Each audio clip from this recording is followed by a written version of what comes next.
no matter what, we're still measuring this film against Knives Out, which is a very great murder mystery. It's probably one of the best of the 21st century.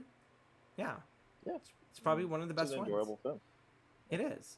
Uh, and even then, like, its main character, was far more lovable. You feel like a little bit more emotionally disconnected from Jenna Monet's character, and that's just mostly because we don't really get to know Helen until like way later in the film, and so Yeah. by then we get to know, okay, this is her stake in the game, whereas in the first one we already knew the stake in the game when it came to the main character in Knives Out, where oh, if she gets caught here, not only will she go to jail, but her family will be deported because not all of them are here legally. So obviously, this is a reason why she must quickly absolve her name from this, and to keep So any form of she's an innocent immigration. character who can easily get pinned for the murder, and Mm-hmm. we couldn't have that.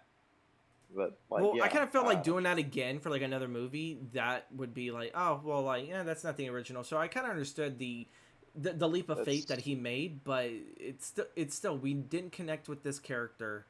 Like, we're all going to connect to Blanc. Blanc is supposed to be the audience. That is the personification of the audience in that movie, because he's going to be there to solve the murder. But really, when you wait. look at the first film, Blanc didn't know shit.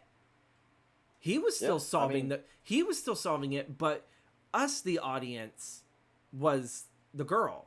I think Isabella or something like that. I think that's what her name was. We were her. We were solving this mystery through her eyes, not Blanc. Blanc was just there to help connect the dots of, hey, what did our wandering eye miss in this shot?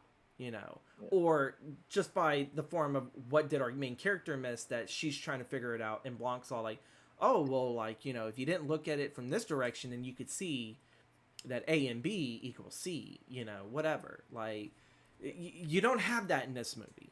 And I, going forward, he definitely needs to like take out the innocent person who's trying to bring him into the mystery, put him in the mystery, and like everyone's a variable, everyone's a possible suspect. mm-hmm, Like, just throw him in there and see what he actually does. Like, because for even with the last two movies, I feel like he hasn't really gotten to shine as a detective. Like, I still don't yeah, know like what his like techniques are. Like, I don't know how he observes things. Like watching shows like Monk and Psych, like Mr. yeah, Monk, he goes into a room and he's doing this, and Psych, you do the zoom in on and highlight little aspects of a room or a crime scene or something, and, like you uh, see like how this detective is like working. Dr. House and So House, even though it's a medical drama, you still know how does he solve what the issue is. He may be wrong, yeah, but he's always closer towards the next step in the puzzle. there's He's a constantly solving process it, of but we're elimination. also, yes, and we're learning their styles. Like you mentioned with Monk and then the guy from Psych, you know, Sherlock Holmes, Hercule Poirot, they all have their styles in which how do they figure it out. Even going all the way back to the very first guy that pretty much started all this was Edgar Allan Poe's character of C. Augustus Dupin. He had a very, it's he even sat there and said, oh, it's deductive,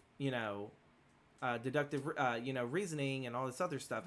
It's figuring out how the hell he fixed it. It's like, oh, it's all simple, Yeah, and yeah, I kind of feel like Ryan just needs to kind of go back to the blackboard and just kind of tweak a little bit more about how to use Blanc and everything.